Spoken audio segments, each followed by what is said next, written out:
There was a man sent from God whose name was John. He came as a witness to testify concerning that light, so that through him all might believe. He himself was not the light. He came only as a witness to the light. Now this was John's testimony when the Jewish leaders in Jerusalem sent priests and Levites to ask him who he was. He did not fail to confess, but confessed freely, "I am not the Messiah." They asked him, "Then who are you? Are you Elijah?"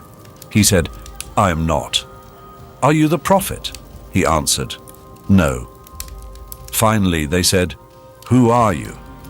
Give us an answer to take back to those who sent us.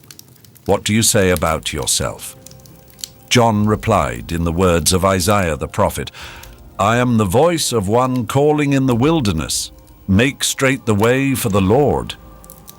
Now the Pharisees who had been sent questioned him, "Why then do you baptize if you are not the Messiah, nor Elijah, nor the prophet?" "I baptize with water," John replied, "but among you stands one you do not know. He is the one who comes after me, the straps of whose sandals I am not worthy to untie." This all happened at Bethany on the other side of the Jordan, where John was baptizing.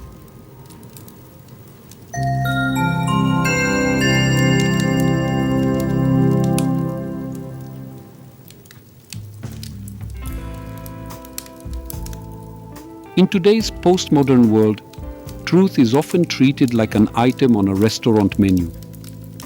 I'll have a bit of this philosophy, a pinch of that religion, and throw in some New Age science too. The role of Christians in bearing witness to Jesus Christ can sometimes seem like that of a barista in a hipster cafe. Here we have customers who want decaffeinated coffee, there's someone asking for plant-based milk, and elsewhere someone who desires their latte to be adorned with an artistic pattern. And us?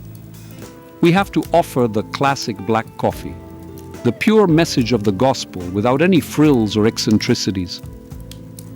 Let's consider John the Baptist. In an era where anyone can become a social media star, John could have been the king of Instagram, setting trends despite living in the desert. Instead, he chose an ascetic life, wore camel hair clothes, imagine the fashion trend that would be, and prepared the way for the Messiah. If he had a Twitter account, his bio might read something like eco-prophet, vegan, hashtag prepare the way. John was like that guy who walks in front of the parade, sweeping the street. He could have been the star violinist, but instead, he chose the role of a worker, setting the stage for someone greater. In a world obsessively focused on the self, John said, "No, it's not about me. Look at Jesus." In a self-centered world, this might seem akin to selling classic black coffee amid lovers of pumpkin spice latte. But therein lies our challenge and unique role, to be like John, who could have been a spiritual celebrity but instead chose the life of a pointer man, directing the way to Christ.